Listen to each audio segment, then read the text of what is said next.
Балдар укугун коргоо лигасынын директору оор кырдаалга учураган балдарга жардам берип жүрүп. Канча жыл болду бул тармак? 28 жыл. Кандай кыйынчылыктар болду? Атайын долбоор ачылган, голландиялык долбоор болгон. Жүздөгөн, миңдеген балдарга жардам бергенге жетишип калсак, кадимкидей биз энергия алып, Сиз алган моралдык, психологиялык жактагы жүрөгүмө жакын алчумун да. Балдардын тагдырын көрүп, алар 1-2 жыл биздин колубузда чоңоюп калат.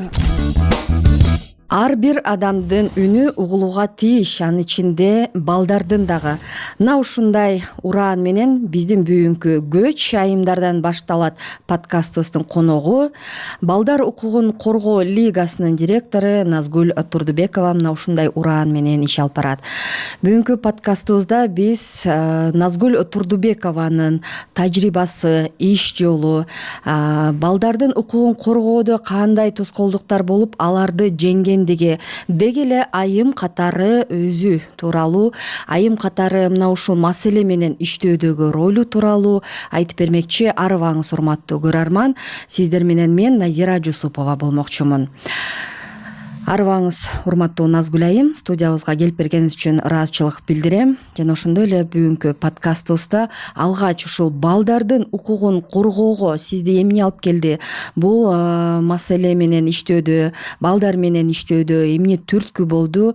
Мына ушул бир тарыхый менен бөлүшүп кетсеңиз, эң негизги бурулуш чекит деп коебузбу? Эмне түрткү болду? Саламатсызбы?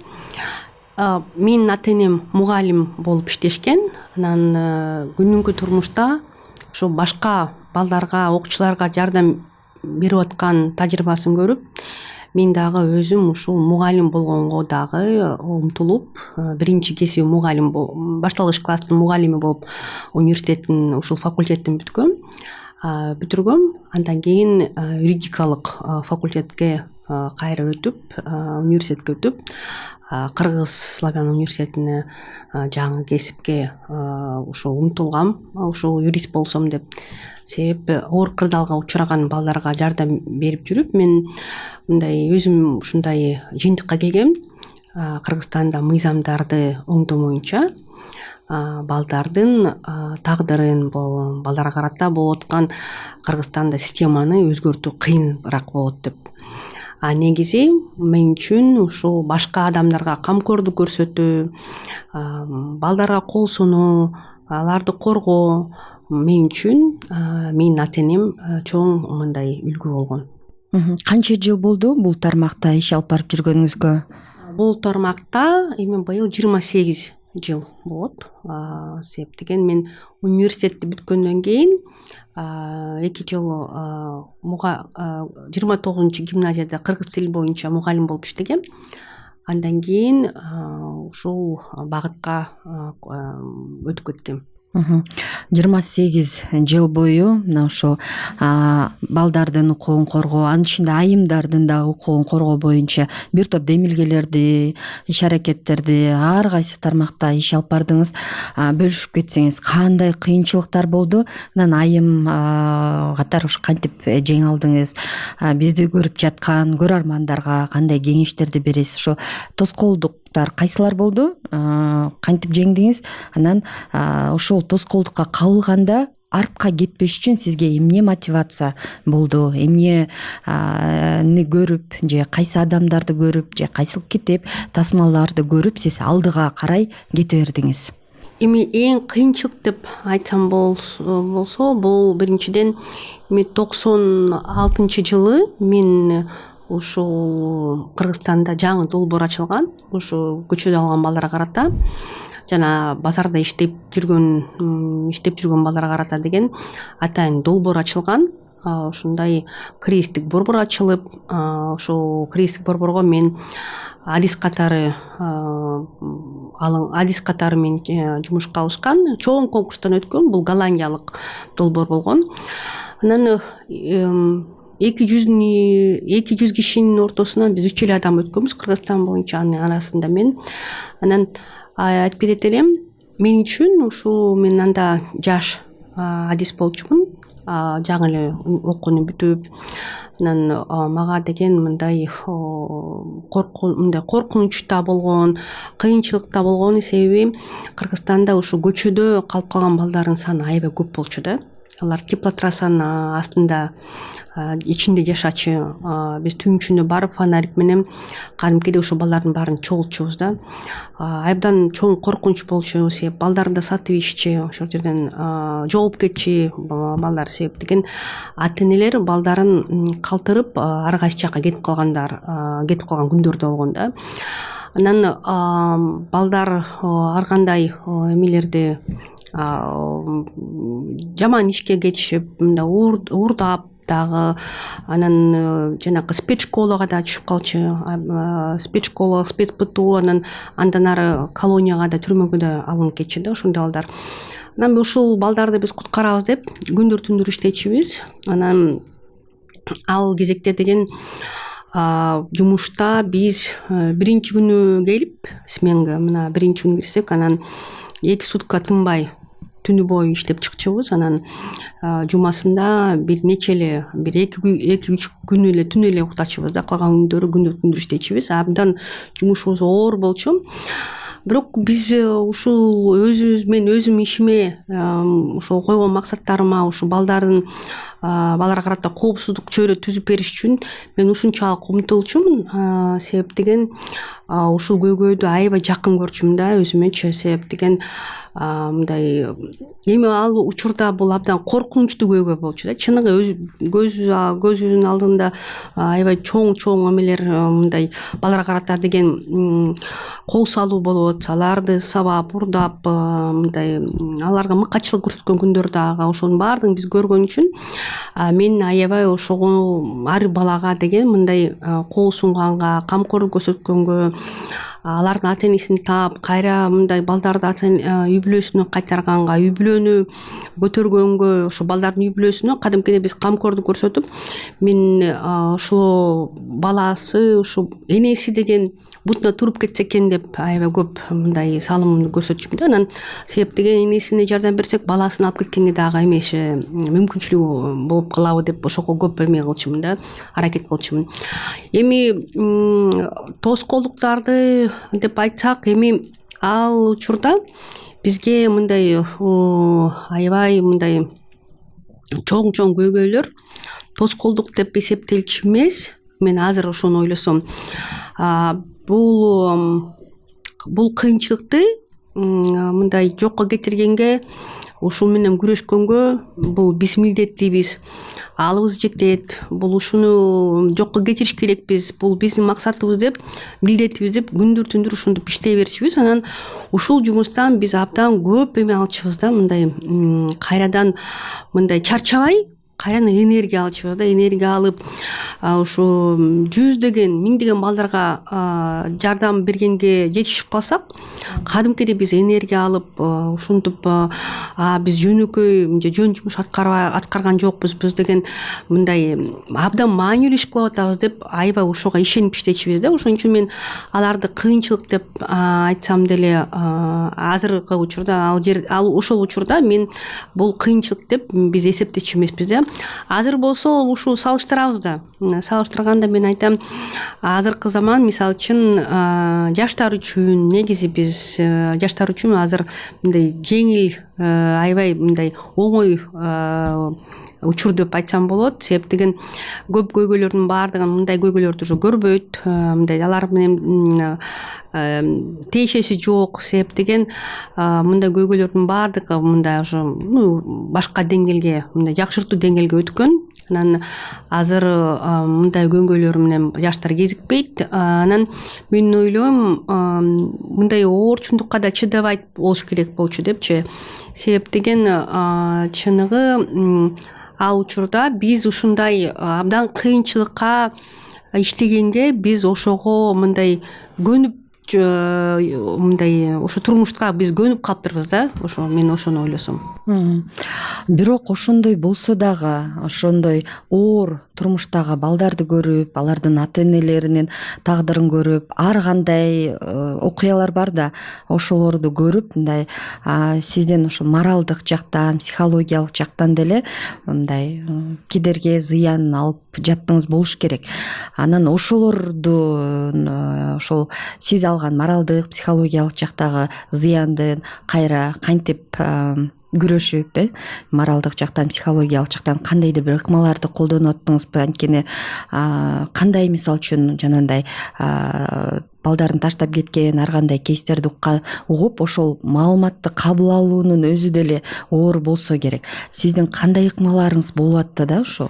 Эми жанагы бул ар бир баланын тагдыры бизге, мага мисалы үчүн жеке абдан мен жүрөгүмө жакын алчумун да. Абдан өзүм кадимкидей кайгырып, ар бир баланын тагдырына ушунчалык жүрөгүмдү берип иштечимин да. Жүрөгүм ушунчалык ата энесин издегенге, анан бала мектепке барып жаман сабактан жаман окуп калса ага да кайгырып, тамак жакшы тамактанбай же болбосо ден соолугу начарлап кетсе ага дагы өзүнчө бир чоң иш аракеттерди көрсөтүп, ушул бала жакшы жолго өтүп кетсе экен, ден соолугу жакшырап чындап кетсе экен деп биз ошого аябай көп салымымды көрсөтчүмүн. Анан көп чарчайт элек, конечно, сөз түрүндө биз мен чарчайт болчумун. Себеп деген эми мындай бизде суббота, дем алыш күндөрүдөн толук кандуу деген эч убакта алчу эмесмин да. Көп болсо ушу базар күнү эле бир жумасында бир жолу эс аласың, калган күндөрү аябай катуу иштечү элем да. Анан эртең менен жумушумда 7:30 барчумун, кечээ саат 7-ге барып алчумун. 7:30, анан түнкү саат 9-га чейин иштечимин да. Себеп деген өзүмдүн эмесим болгон бош убактымдын баарын ушу жумушка жумшачу элем да. Эми кийин бир нече 4 жылдан кийин ушул балдардын тагдырын көрүп, анан балдардын саны азайбаганынан өзүнчө да бир ой жүгүртүүлөр болот да. Булардын эмне себептен ошо балдардын саны азайбай атат? Себеби күн сайын мында кайрадан көбөйүп, анан тагдырлардын мына мындай болуп калды да. Мага эң кыйынчылыктын бир стресс алган бир учурум, балдарды биз жакшынакай көчөдөн чогултуп келебиз да. Анан алар 1-2 жыл биздин колубузда чоңоюп калат. Анан ал балдарды деген биз ушу кризистик борборго калтырганга укугубуз жок болчу да. Мыйзам чегинде биз аларды жетим балдар үйлөрүнө каторуш керек болчубуз, эгерде ата энеси мындай табылбаса.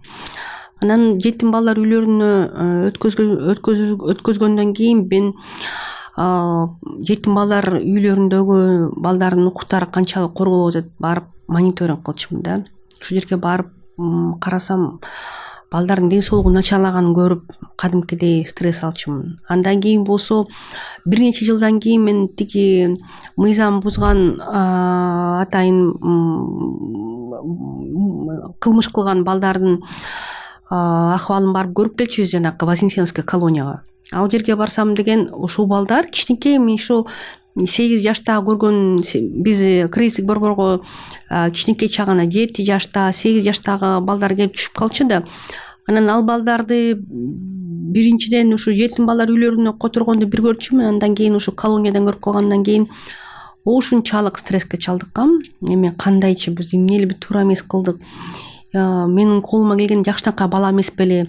Кандайчы биз ушул балдарга туура эмес жардам көрсөттүкпү? Система катары эмне үчүн биз ушул балдар, жетим балдарына өткөзүп бердик? Андан көрөк деген бул баланы бирөө багып алса туура болчудай болчу депчи. Себеп деген бул кичинекей чагында муну кылмышты кылайын деген бала эмес болчу. Ага мындай аябай элпек жакшынакай бала болчу. Кандайча бул бала деген мындай кылмышкер болуп кетти депчи. Анан бир нече убакыттан кийин өзүнө кол салды деген маалымат алып калдым. Ушул баланы аны деле көп жашабаптыр да. Андан кийин мен ушул илимий жолуна түшкөнгө аракет кылдым, көп издендим. Анан көрсө бул дүйнө жүзүндө болгон тенденция экен да.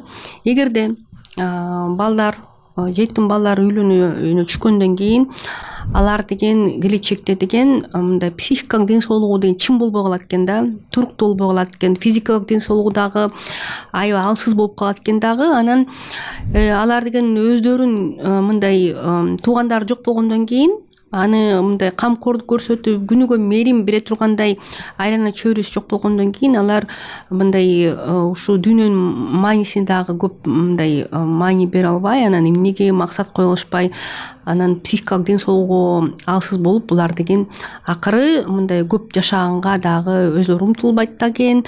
Анан кандайдыр бир кыйынчылыкка туруштук бере албайт экен да. Анан ушул маалыматты мен окуп тапкандан кийин өзүмө бир максат койдум да. Ар бир баланы ушу колуман келишинче өзүмө максат койдум да. Мен ушу үй бүлөнүн чөйрөсүндө сактап калганга ар кандай бир иш аракеттерди мен мындай топтойм да, көрсөтөм деп.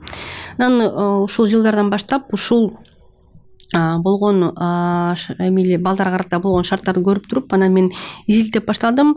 Башка өнүккөн мамлекеттерде кантип алар өзүнүн балдарына карата мындай жагымдуу чөйрө түзүп бергенге кандай системаны түзүп берет экен деп. Анан көрсө башка өлкөлөр көп жылдан бери деген алар дагы өздөрүнө ушундай максат коюп, болушунча ар бир баланы деген ушу энесинин жана атасынын чөйрөсүндө сактап калганга аракет кылышат экен. Анан такыр эле болбой бала ушу такыр үй бүлөнүн чөйрөсүнөн чыгып калганга ушундай бир муктаждыгы болсо, анда деген аларды мындай асырап алуу жолу менен башка үй бүлөгө беришет экен. Же болбосо деген фостердик жанагы убактылуу багып бере турган кабыл алган үй бүлөгө тапшырат экен да. Анан бул абдан жакшынакай система экен. Себеп деген бала ошентип жетим балдар үйлөрүнө эч убакта түшпөйт экен. Анан аякка түшпөгөндөн кийин дагы тагдыры деген жакшынакай болуп, ийгиликтүү инсан болгонго аларга ушундай шарт түзүп берет экен да.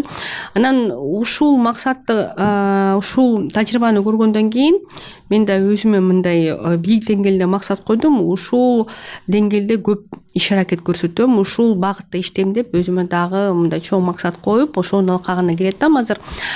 Анан эми кыйынчылык деп айтсаң, мындай бизде бюрократия да. Бизде деген мисалы үчүн көп чечимдер балдар үчүн, мисалы үчүн балдарга карата мындай жагымдуу чөйрөнү түзүп бериш үчүн деген баары бир ушу өкмөттүн мыйзамдарына бул байланыштуу, өкмөттүн системасына байланыштуу. Анан биздин убактыбыз көп учурда ушул өкмөттүн системасын такалып калат да. Ушуну өзгөртүш деген көп аалыбыз көп кетип калат да, түшүндүрүш үчүн, ушуну жеткизиш үчүн. Ошол себеп деген балдардын организми деген ушунчалык эме болот да, мындай алар бат өзгөрүлөт да. Себеп деген мисалы үчүн балдарга карата тез мындай жагымдуу мыйзамдарды албаса, балдар деген убагын жетишпей калсак деген андай толуктаганга мүмкүнчүлүк жок болуп калат да. Мындай кажети да жок болуп калат да. Анан ошон үчүн биз ошол жактан кадимкидей стресс алабыз да, адис катары. Себеп деген аябай кечигип атабыз. Мына могу мыйзамда тезирээк алса, ушул балдарга карата деген жетишип калат элек. Ушул келечекке, ушул муунга карата деген жакшы чөйрө түзүп бергенге, жагымдуу чөйрө түзүп бергенге, жагымдуу шарт түзүп берген жетишет элек деп ошого биз көп эме кылабыз да, баа беребиз да. Анан ошого көп көңүл бурабыз. Бул эң мындай чоң тоскоолдук деп ошону айтсак болот. Себеп деген бизде бюрократия маселеси деген аябай көп нерсени бизге алдыга жылдырганга мындай жол бербейт да. Бирок бул мындай көйгөй бир гана Кыргызстанда эмес, башка өлкөлөрдө дагы бар экен. Ошон үчүн мен ойлойм, колдон келишинче ушул башынан эле үй бүлө түзүлүп атканда ар бир адам өзүнө мындай максат коюш керек да. Кантип үй бүлөнү түзүп атканда ушул балага карата жагымдуу чөйрө түзүп бергенге мен мындай чара көрүш керекмин деп ушул маселени көп көтөрүш керек да. Анан бир гана өкмөттү карабай бизде көп коомчулук тараптан ойлошот да, мындай өкмөттөн көп күтүшөт да. Мен айтат элем, өкмөттө бир нече эле адам иштейт депчи, калган 7 миллион калкыбыздын саны деген алар өздөрүнө карата мындай кандайдыр бир жакшы шарттар түзүп берүү деген алар өзүнүн мындай жеке инсан катары алар колго алып туруп, милдетти алып туруп, максат коюп туруп, өзүлөрү да умтулуш керек да, ошо кантип жакшынакай үй бүлөнү түзүш үчүн. Бир гана мындай Советтер Союзуна көмүп калышканда тиги өкмөт эме айтат, ошолордон көп нерселер күтүпчү. Мен айтат элем, ушу мисалы үчүн Япония өлкөнү алсак, мындай башка мындай өнүккөн өлкөлөрдү карасак, ал жерде жарандык коом күтпөйт да өкмөттөн бир кандайдыр бир чечимдерди. Алар деген колунан келишинче ушу айлана чөйрөсүндө болуп аткан шарттарды жакшыртуу система өткөзгөнгө алар өзүлөрү ошону кылганга аракет кылышат да. Мен ойлойм, биз үчүн, биздин коомубуз үчүн ушундай бир сапаттар жетишпейт да. Бирок ишенем, буга да үйрөнсө болот деп. Жакшы чакырыкты айтып өттүңүз. Ошол жаштарга үй бүлө куруунун алдында ушул келечектеги төрөлө турган балдарга карата мамилени, аларга болгон шарттарды төрөлө электе эле камсыздап, ойлонуп коюш керек деп. Мына ошонун жоктугунан айынан ошо балдардын дагы маселелери жаралып жатат деп. Анан жеке сизге кайрылсак да, сиз мына ошол өзүңүзгө ушул маселе менен күрөшүүдө абдан жакшы ыкманы айтып өтпөдүңүзбү?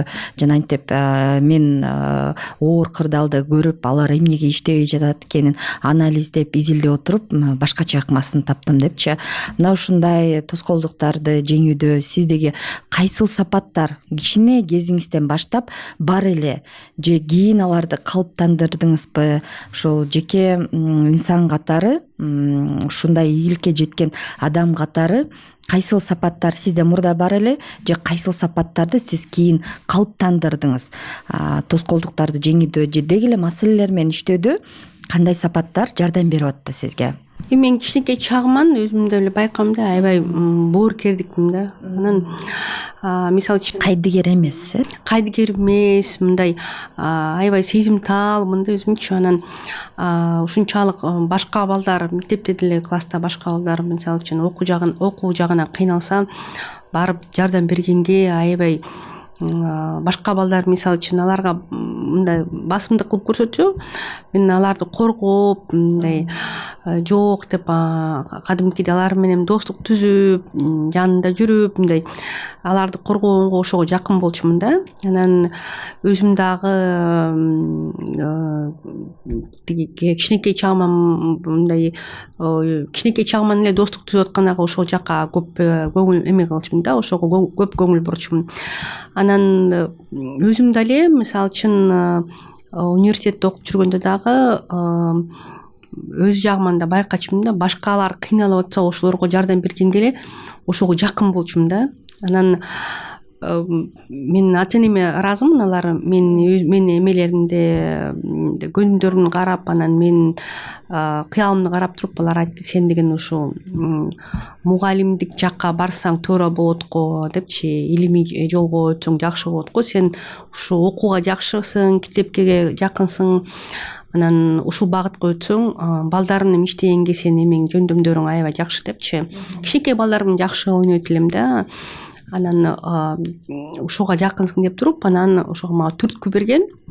Кийин мен ушу окууну бүткөндөн кийин чет мамлекетке окууга кеткенге аябай аракет кылгам, умтулгам. Себеп деген мен түшүнүгүм пайда болчу да. Мен жогорку деңгээлде билим алсам, анда мен мындай Кыргызстан үчүн өзүм ошо жашаган жериме көп жакшылыктарды алып келгенге мындай мүмкүнчүлүгүм көбүрөөк болот деп мен ошого кадимки түшүнүгүм пайда болчу да. Анан университеттен кийин мен турмушка чыктым. Анан балалуу болгондон кийин мындай эме болуп калат экенсиң да, мындай чыкканга уже мүмкүнчүлүгүң үй бүлөңдү калтыра албайсың, тияк бияка чыга албайсың көп. Анан бала менен отуруп каласың. Анан ошентип биринчи университетти бүткөндөн кийин бир нече жыл бала менен болуп калдым үйдө дагы. Бирок ушу жолдошум мага ушундай жакшы жолдошум буйрду мага, себептен ал мага мындай кадимкидей ассистент катары мындай жардамчы болуп жүрдү жанымдачы. Мейли кризистик борбордо иштегенде ал жанымда жүрдү. Ушу балдар деген типа трассадан тиги темир жолдогу вокзалдар балдарды чогултканга кадимкидей менин жанымда чыгып, күндү түндүр саат 4-тө барабыз балдарды кайтарып. Себептен күндүз балдар качып кетет да, аларды көрбөйсүң да. Алар деген жүк ташып жүрөт, анан билбей каласың да, алар көчөдө жашаган балабы же үй бүлөдө чоңойгон балдарбы депчи. Анан аларды табыш аябай кыйын болчу. Анан эртең саат 4-тө барып, ошо жолдошум менен чогуу ошо балдарды картонкада кутуп аткан жерине чогултуп кетишибиз да. Жанымда да коркосуң дейм түн үчүн жалгыз жүрүш. Андан кийин дагы ушу балдарды чоңойткондо дагы ата-энем жардам берип, кийин балалуу болгондон кийин мен үйдө көп деле декреттик отпускада отурган жокмун. 2 жумада эле отуруп турдум. 2 жума, 3 жума эле отуруп калып аттым. Калган күндөр деген мен иштегенге эле шашылышып эле ошого умтулчумун да. Мында декретте отурган күндөрүм деле эсимде жок. Себептен балалуу болгондон кийин эле бир нече жумадан кийин кайра жумушка чыгып кеттим. Мен өзүм ошондой да, негизи жумушсуз жок, мындай бирдем аракет, бир кыймыл аракеттер кылмайынча мен ордумда тура албайм да. Анан эми ушул чоң максаттарга, ушу өзүм жумушумда болгон максаттарга жетиш үчүн ата-энем аябай чоң жардам көрсөттү, жана жолдошум. Себептен алардан жардам албасам, мен ойлойм мындай балдарды туура тарбиялап, жакшы бакканга, аларды окутуп, ар кандай эмелерге алып барыш керек, кружокторго алып барыш керек, жакшы көңүл буруш керек, мен алым келбей калат болчу да. Ошон үчүн мен ойлойм, ар бир ийгиликтин деңгээлинде жүргөн аялзат биринчи заматта ал өзүнүн үй бүлөнүн чөйрөсүндө деген мындай жардам болгон үчүн, ички тыл деп коет го, жардам болгон үчүн алар мындай алдыга жылышат да. Же болбосо жардам жок болсо бул абдан кыйын эле болуп калат. Анан мен айтып кеткилейм, дагы эң мындай кыйынчылыктарды айта кетсем, эми азыркы убакытка келгенден кийин мен ушу эң чоң кыйынчылык деген биз ушу отпускага чыкпай көп иштечүбүз да. Мында отпускка чыгуу деген бизге өзүнчө бир түшүнүгүбүздө мындай жок болчу да. Ал кезектечи биз отпускка берсе деле бир жумадан кийин кайра чыгып алчубуз да жумушкачы. Себептен өзүбүздүн жумушубузду ушунчалык глобалдык, дүйнө жүзүндө болгон эң глобалдык көйгөй деп эсептечүбүз да. Мен анан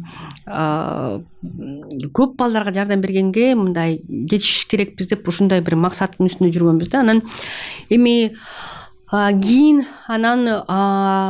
мен өзүм юридикалык кесипке өткөндөн кийин өзүмдү мындай мыйзамдарды өзгөртүү жагына өттүм. Себептен баары бир ушу Кыргызстанда болгон баларга болгон саясатты жана мыйзамдарды сезип эле турчумун да. Бул деген биз кандайдыр бир эски Советтер Союзунан калган бир методдор менен иштеп атабыз. Анан ушуну деген биз оңдош керек деп ушуну аябай мындай туура түшүнчүмүн да. Ошон үчүн болушунча мен башка чет мамлекеттерге барып көп мындай тажрыйбаларды алчумун, жакшы окудум. Ошол билим менен ошол тажрыйба мага ушул күнгө чейин жардам берет. Себептен мен өзүмдүн кыялым, мен абдан эмемин да, максималистмин. Эгерде анан максатка мен тез жетем. Эгерде өзүмө бир кандайдыр бир тажрыйбаны көрүп калсам, ал мага жагып калса, ушуну Кыргызстанга алып келип киргизмейинче деген мен жаным тынбайт да. Ушунчага берилип туруп ушул багытта иштей берем да. Мисалы деген 2008-жылы деген бир Кыргызстанда 4 жаштагы кыз жыныстык зомбулукка учурап калды да. Анан Чүй областында. Ошол кызга жардам бериш үчүн мен адистерим менен, коллегаларым менен чогуу, кесиптештерим менен чогуу ушу бала кыз балага эме издедик да, кризистик борбор барбы жокпу, кантип жардам берсек депчи. Анан таппай койдук. Анан бир менчик бейтапканага барып ушул жактан жардам алдык да. Анан мен таң калдым. Кичинекей 4 жаштагы кызга өкмөт тараптан бизде мындай атайын борбор жок экен, анда борбор ачыш керек экен депчи. Анан ошо кыздын жашын көрүп мен ойлоп калдым. Ушундай биз кайдыгер болбой ушу кичинекей кыздарды коргоп калыш үчүн биз борбор ачыш керек экенбиз деп ичимен ушундай бир максат койдум да. Андан кийин мен Кошмо Штатка барып калдым. Мени бир окууга эмеге барып тажрыйба менен алмашып келгенге мен эмеге 1 айга жиберишти. Барып туруп ошол жерден ошо Американын системасын көрүп таң калып калгам да. Ал жерде ар бир кичинекей шаарда бир нече ушу балдарды зорлук зомбулуктан коргой турган бир нече борборлор бар экен да.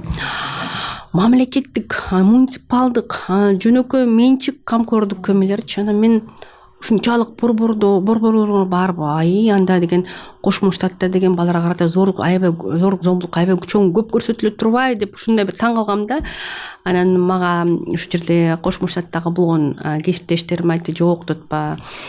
Бул жерде ушул борборлордун тажрыйбасына 100 жыл болду дотпа. 50 жыл, 90 жыл. Анан булар деген башында дагы мындай аз көрүнчү дейт бизге, бир нече эле экен деп. Анан ачылгандан кийин багы жашырын түрүндө болгон окуялардын баары деген топтолуп келип баштады дейт да. Күн сайын келип атат дейт.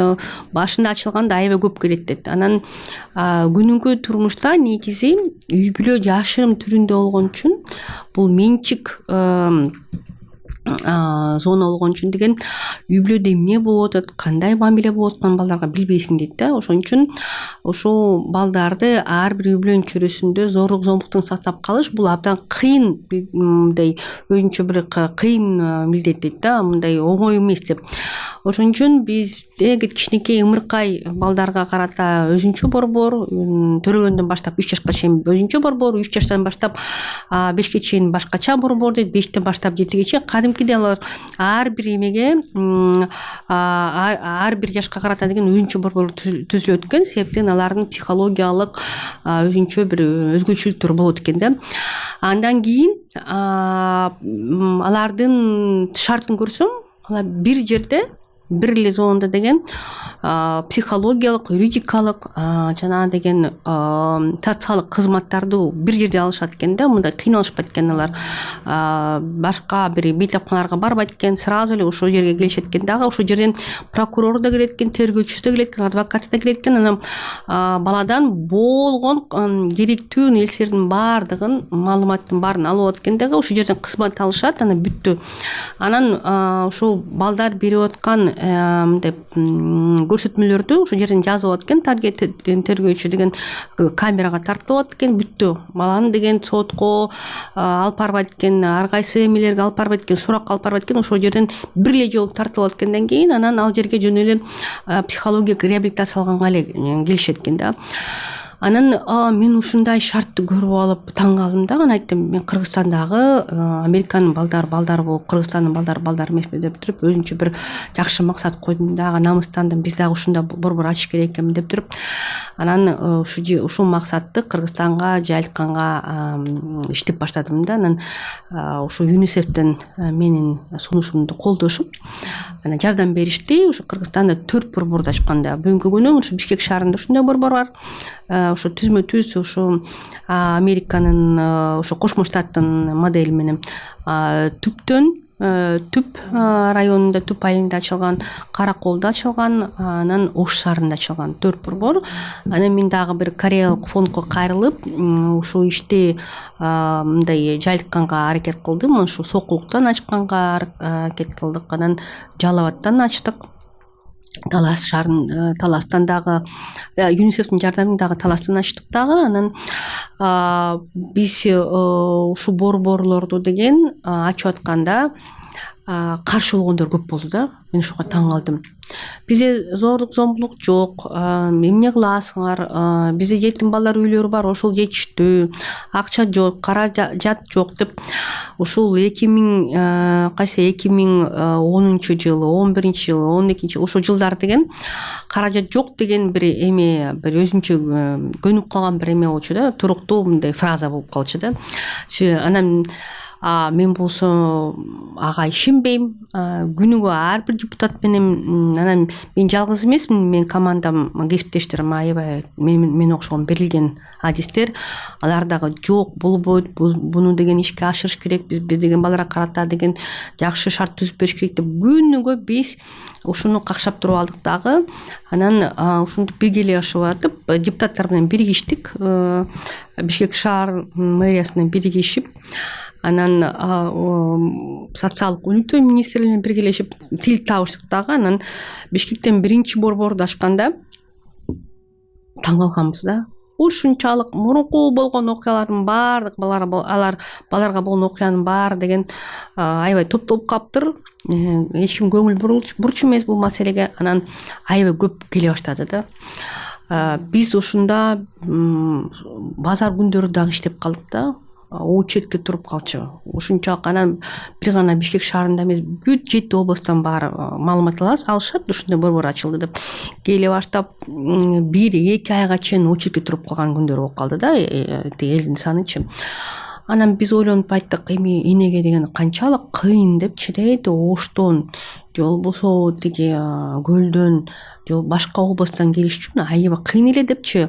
Баланы көтөрүп алып, Бишкекке чейин көтөрүп алып келип, очередке туруш бул абдан кыйын. Бул баланын кызыкчылыгына жооп бербейт деп туруп биз өзүнчө максат койдук дагы, башка областында ачабыз деп. Анан ар бир областка ачканга аракет кылдык да. Эми бүгүнкү күнү дагы максаттар бар. Башка жерлерге ачканга дагы азыр ошол жактан бир аракет көрүп атабыз. Бул ушул борборлор ачылгандан кийин ушунчалык өзүмө мындай өзүнчө бир баа берем да. Эгерде максат койсо, умтулса, кандай бир кыйынчылык болбогон күндө эле муну аткарса болот экен, ишке ашырса болот экен деп өзүмө дагы мындай жаңы тажрыйба болду да, мындай жаңы мындай ишеним тажрыйба пайда болду. Анан ушунун алкагында мен септеген ар бир айыл өкмөттүн депутаттары жана шаардын депутаттары каражат жок деп мындай күнүгө айтышчу да магачы.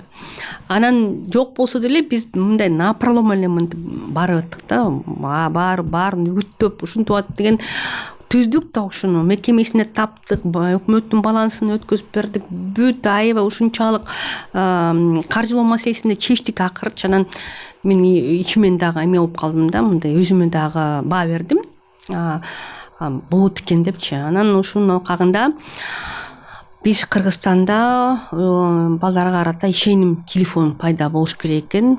Себеп деген балдар жардам алыш үчүн мындай каяктан жардам алабыз деп мындай алардын түшүнүгү жок да. Анан эл аралык тажрыйбаны карап, балдар үчүн ишеним телефондор болот экен деп туруп, анан кичинекей балдарга бир оңой мындай эстеп калышат. Анан ушундай балдар телефон чалганда жардам алганга дагы мындай бекер болсун, балдарга мындай оңой болсун деп дагы биз ушу 4 жыл чуркадык ишеним балдар үчүн ишеним телефон түзүп бериш үчүн.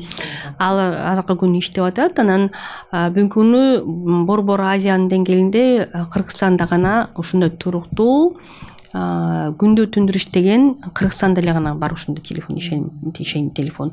Бул дагы биздин жетишкендик деп айтсам болот. Себеп деген бүт баардыгы мага айтчы, мындай болбойт, каражат жок деп. Анан биз болбой эле баягы мындай жеңиштин бир эмеси болуп өжөрлүк болуп, анан бир жолу жеңишке мындай жетишип калсаң, анан ошо эсте калып калат экен да. Анан деген ушул тажрыйба менен кете берет экенсиң да.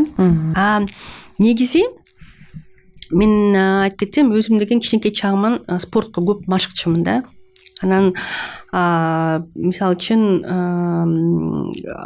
Кыргызстанда ГТОнун эмеси стандарттары болчу да. Алтын значок алыш үчүн бир көп километр чукканга сен даяр болушуң керек. Анан мындай бийиктикке, узундукка секиргенге дагы прыжки шестом деп койчу да. Ошого да биз үйрөтүлчүбүз. Анан ошол нормативдин баарын мен аткарчумун да кичинекей чагымдачы. Анан алтын значоктун эмелерин стандарттарын аткарганга мен ошого аябай умтулчумун. Анан ошого даяр болчумун да. Себеби өзүм көп мындай жеңил атлетикага ошого мындай көп кызыкчумун. Болгон кайсы спортто болгон бир стандарттардын бүт мындай ийгиликтүү бир стандарттар болот. Мынчалык чыккаш керек, мынчалык эме болуш керек, нагрузканы алыш керек деп ошо кичинекей чагымдан баштап эле ошол спортко көп машыкканга аракет кылчумун. Анан жеңгенге ошого мен өзүмдүн мындай кыялыма дагы ошо көнүп калып турдум да, мен жеңиш керекмин депчи. Анан жаш кезимде дагы мен болушунча бүт спорттук клубтарга киргенге жетиштим да. Ал жерде каратеге да студент болуп жүргөнгө карате клубтарына барчумун. Анан кунг-фу спортуна да бардым. Ушуга дагы эметтим, жетиштим да. Анан өзүм негизи бүткүл тармакка кандай спорттук бир багыттар болсо ошонун баарын чечкенге мен аракет кылчумун да. Анан ушул мага жаш кезимде кадимкидей өзүмдү абдан мындай эркин сезгенге жардам берчү да. Анан ар дайым сергек жүргөнгө жардам берчү. Себеп деген мен студент кезинде окуп дагы, иштеп дагы жүрчүмүн да. Анан ошол спортко машыкканга дагы ошого жетишчүмүн да. Анан өзүмдү азыр таң калам. Ошо жаш кезимде мен көп эле нерсеге жетишчүмүн экен. Анан мындай эс алуу деген менде жок болчу да. Ошон үчүн мен ойлойм, ошо көп азыркы деле жетишип аткан ийгиликтерге негизи ушунун өзүнүн фундаменти деген ар бир адамдын кичинекей чагында эле мындай түзүлүп өткөн депчи. Ошого эгерде кичинекей чагынан эле ошол багытка бала тартылса, анан жаш кезинде, анан чоң күнүмкү турмушта чоң адам болгондон кийин эле ошол эле форматта, ошол фундаменттин үстүндө эле киши көнгөн форматта иштеп жүрө берет экен да. Рахмат. Убактыбыз аз эле калды, бирок ошондой болсо дагы биздин көрөрмандар үчүн биз ушул ийгиликтүү айымдардан сурайбыз да. Сизге стимул берген, мотивация берген, оор кыйынчылык учурларда артка кетпей алдыга кете турган мотивация эмне? Мисалы үчүн кайсы бир китепти айтышат, кайсы бир тасманы айтышат же насаатчыларды айтышат да. Сизге эмне мотивация берет? Кайсы бир китептин негизинде же тасманын негизинде мен алдыга кетишим керек деп белгилей аласыз? Буга чейин айтып өттүңүз, ошо ата эненин ролу, спорттун ролу, максаттын ролу дагы чоң таасир тийгизет депчи. Бирок дагы кайсыл китеп, тасма же насаатчы адамдарыңыз же таанымал адамдар болушу мүмкүн, алардын окуялары, ошолорду айтып өтсөңүз. Эми сөз түрүндө мындай адамдын, аял заттардын, балдардын укугун коргогон лидерлерин бир изденүү иштерин окуйсуң, алардын биографиясын окуйсуң. Бирок деген мага мындай эң чоң таасир кайсы, кимден ушу чоң таасир алам? Илимий адабияттарды окуп. Себеп деген мен көп изденем. Анан мен өзүм мындай эмемин да, башка адамдар мындай айтышат да, мисалы үчүн бүт муну оңдогонго болбойт, бул бала деген бала оңолбойт, буга жардам бербей эле коюш керек, ушу менен бүттү бул деген ишенимден чыгып кетти, бүттү бул баланын тагдыры билинип эле турат, же болбосо кыз баланын тагдыры билинип эле турат, буга жардам берсең да бербесең да оңолбойт деп, же болбосо бул эне оңолбойт, ошол ойдон эле бүттү өмүр бою деген жакырыча жашап жоомуктун астында эле калып калат деп бир эмелер, көз караштар болгондо мен ичимен деген ар дайыма мындай кайрадан мен өзүнчө мындай ошого макулдукту бербейм да эч убакта. Себеп деген илимий адабияттарды окуп атканда ал жерде түзмө түз көп мындай далилденген фактылар бар да. Эч убакта кандайдыр бир адамга карата мындай туруктуу бир позицияда калып калат деген ушундай көз караштан алыс болуш керек. Себеп деген ар бир нерсе, ар бир адам мындай өз мындай туруктуу форматта мындай турбайт. Бул деген мындай эме эмес депчи, эмерек эмес. Бул деген жансыз бир эмерек эмес депчи. Ар бир адамга карата эгерде айлана чөйрөсү ишенсе, кол сунса, мындай жардам берсе, сөзсүз ал оңолгонго, жакшыртуу багытка өткөнгө анын потенциалы жетет депчи. Ар бир адамга шанс бериш керек. Анан мен жардам берген үй бүлөлөрдө көп учурда балдар болот, балдар, өспүрүм балдар, энелер болот. Алардын турмушун карасаң ушунчалык жаман шартта жашайт. Алар деген мындай эң жаман жакырчылыктын бир түрлөрүн жашайт да. Анан аларды карап ойлойсуң да, мындай бир караганда эле ойлойсуң булар өмүр бою деген ушундай шартта калып калат деп. Анан мен ошондой мындай макулдук эмесимди мындай кадимки ичимен мындай башка позиция алам да. Жок, мен макул эмесмин, ушул үй бүлөнү жакырчылыктан чыгарса болот. Буларга деген эгерде бир нече жардам көрсөтсө деген туура багытка алып барсак деген булар деген жакырчылыктан чыгып кетет деп ушундай бир максат коюп, анан өзүмчө бир иш план түзүп эле эмете берем да, иштеп кете берем.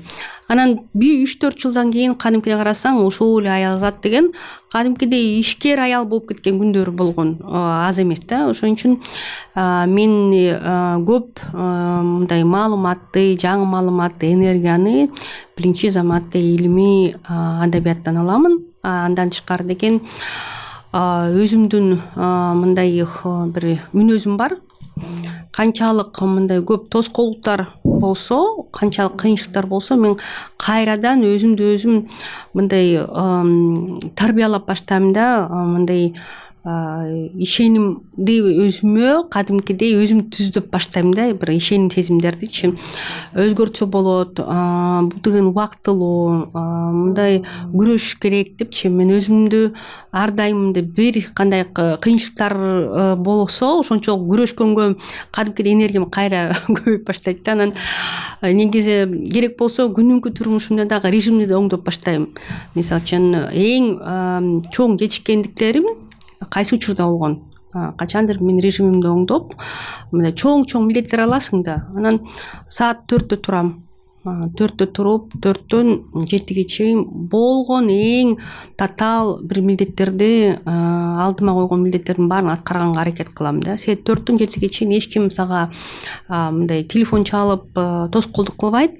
Бүт болгон максаттын баарын, ой пикирдин баарын, башка келген ойлордун баарын кагаз түрүндө деген илимий форматта мындай түшүрүп алам дагы. Анан көп ойлоном, ошол түшүргөн ойлорумду анан кадимкидей ишке ашырганга аракет кылам да.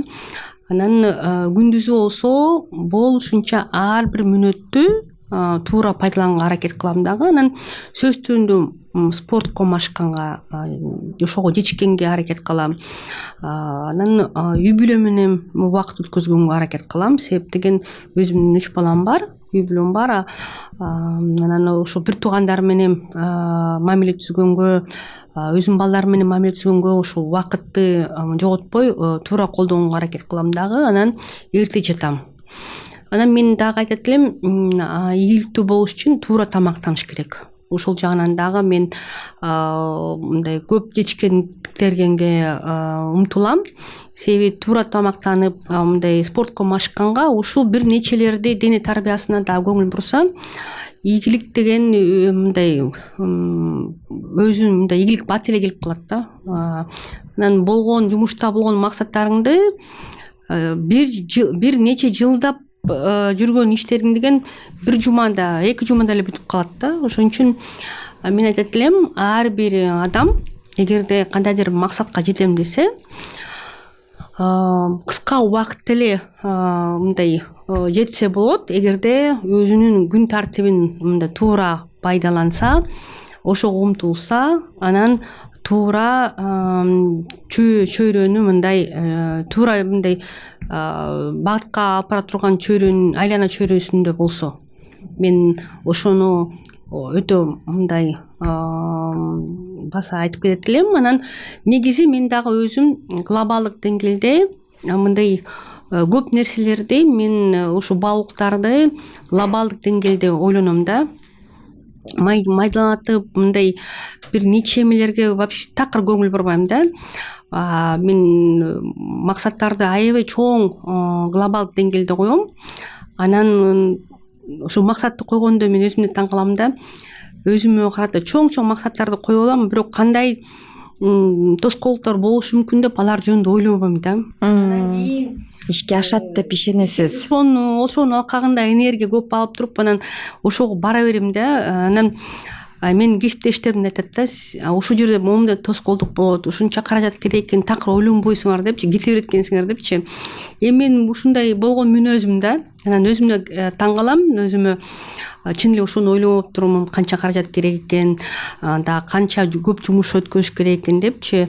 Мен өзүм ушундай чоң максаттарга жеткенге өзүнүн мындай мүнөзүм бар да, чоң максаттарды койгонго ошого жакынмын глобалдык деңгээлде. Анан ал сөзсүз ошол максаттар деген жеке өзүм үчүн эмес, эл үчүн болгон максаттар койгонго аракет кылам.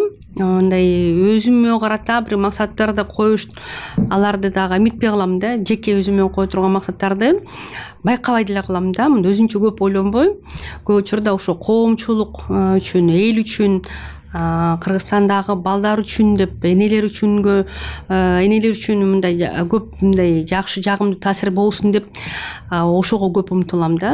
Анан ушундай максаттар мен ишенем, эгерде ар бир адам ушундай өзүнө максат койсо, энергия өзүнөн өзү эле пайда болуп баштайт. Жакшы мындай жардам бере турган дагы мындай кесиптештер дагы өзүлөрү тартылып баштайт. Анан ушул иш аракеттерди алдыга жылдырыш үчүн дагы мындай командаларда жакшы топтолуп баштайт да. Рахмат. Сиздин сөзүңүздөн эки жаңы чакырыкты белгилеп кетким келип жатат. Биринчиден жана тоскоолдуктар, кыйынчылыктар болуп жатканда өзүңүз менен иштейт экенсиз, өзүңүздүн режимиңизди, өзүңүздүн көз караштарыңыздын негизинде анан алдыга жеңип кете берет экенсиз. Экинчи максаттын туура коюлушу. Ошо сиз айткандай чакан эле форматта эмес, анан ал максат орундалбайт деген түшүнүк таптакыр жок болгондуктан ушу максаттын сиздин көздөгөнүңүзгө жете берет экенсиз. Мен чоң оптимистмин, өзүм аябай чоң оптимист деп эсептейм да. Өзүм болгон мүнөзүм мындай бул да жардам берет. Кандайдыр бир окуя болгон күндө эле мен ушул окуяны деген жакшы жол менен кантип чыгарып кетсе болот деп ошого көп маани берем да. Ошол өзүңүздүн жумушуңузду аткарууда, адамдар менен иш алып барууда сизди дайым эле колдой турган адамдар болбошу мүмкүн. Сиздин ошол идеяларыңызда демилгениңиздерди туура түшүнбөй, тескерисинче алар бул жашоодо ишке ашпайт деген түшүнүктөрдү дагы берген адамдар болот да. Мына ошондой адамдар менен сиз кантип иш алып барасыз, кантип аларды ишендиресиз? Ошо сиздин демилгениңиз бул туура экендигин кантип жеткиресиз? Эми сөзсүз жаңы демилге баштап атканда түшүнгөн адамдар болот, колдогон адамдар болот. Анан түшүнбөгөн, жакшы түшүнбөгөн, ушул маселени жакшы билбеген адамдар болот. Анан ушул адамдар тарабынан деген кандайдыр бир тоскоолдуктар болушу мүмкүн да. Болгон күндөр деле болгон. Эми адамдарга карата биз мындай кадимкидей түшүндүрүү жумуштарын көп өткөздүм да. Кадимкидей чакырып алып, мына эже же болбосо байке, бул иш деген балдар үчүн, балдар үй бүлөнүн чөйрөсүн сактап калыш үчүн, мисалы үчүн интернат типтеги мекемелерди биз жокко кетириш керек, балдарды кайра үй бүлөнү кайтарыш керек деген көп демилген көтөргөнбүз. Анан ушул маселени түшүнбөгөн адамдар көп болду дагы. Анан биз ар баланын тагдырын көрсөтүп, мына энеси деген жакырчылыктын себебинде гана баласын интернатка жайгаштырып коюптур. Келгиле биргелешип энеге жардам берип, бала менен чогуу бириктирелик депчи. Ар бир бала деген үй бүлөнүн чөйрөсүн чоңойгонго укугу бар. Жет атасын билгенге, тааныганга, айлана чөйрөнүсүн билгенге, ушуга мындай жетишкенге анын укугу бар деп ушул иштерди түшүндүрүп атып анан деген кайра ушул адамдарды өз тарабыбызга тартып алчубуз да. Ушундай күндөр болгон. Анан мен айтып кетет элем, кандайдыр бир тоскоолдук болбосун, ушул мындай ишенимди жоготпой, кайрадан мындай ушул ишенбеген адамдарга көбүрөөк түшүндүрүштөрдөн өткөзүп туруп, өз жагыңа тартканга мен аракет кылам. Ушул күнгө чейин күн сайын эле бир нече убактым ушундай адамдарга кетет.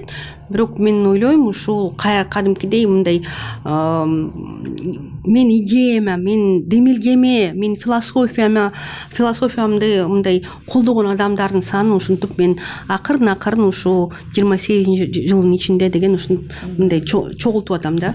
Бүгүнкү көч баштаган айымдар подкастыбыздын коногу балдар укугун коргоого жана ошондой эле айымдардын укугун коргоого көп жылдан бери көмөктөшүп келе жаткан жана балдар укугун коргоо лигасынын жетекчиси Назгүл Турдубекова болду.